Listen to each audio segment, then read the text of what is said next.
Hello, আসসালামু আলাইকুম ওয়া রাহমাতুল্লাহি ওয়া বারাকাতুহু। আপনারা ভিডিওটা একটু খেয়াল করুন আর ওনার বক্তব্যটা শুনুন। খালেদা জিয়ার দ্বিতীয় ছেলের নাম কি? কো কো কয়কার বাদ দিয়ে যদি শুধুমাত্র হর্ষকার দিয়ে দেন, এই কো কো। ওর দাদি যদি ডাক দেয়, যার দাঁত নেই, কি বলে ডাকবে?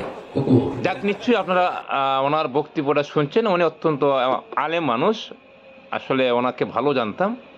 উনি ওয়াজের মাঠে উনি বলেন, অনেক মৌলবীরা বলে যে একজন মানুষের নাম বিক্রিয়ে বলা এটা কবিরা গুনাহ।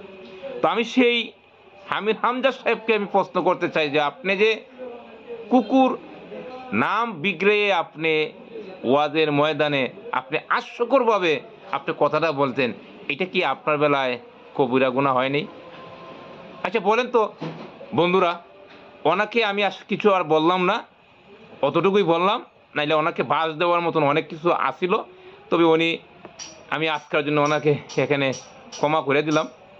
তবে আমি জানি না জাতি ওনাকে ক্ষমা করবে কিনা। তো আসলে উনি কি আসলে প্রকৃত একজন আলেমের মুখ থেকে এই ধরনের বাক্য ওয়াজের মাঠে বলাটা কতটুকু যুক্তিসঙ্গত, এটা আপনারা আমার কমেন্ট বক্সে আপনারা জানিয়ে দিবেন। সেই পর্যন্ত ভালো থাকেন, সুস্থ থাকেন। আসসালামু আলাইকুম।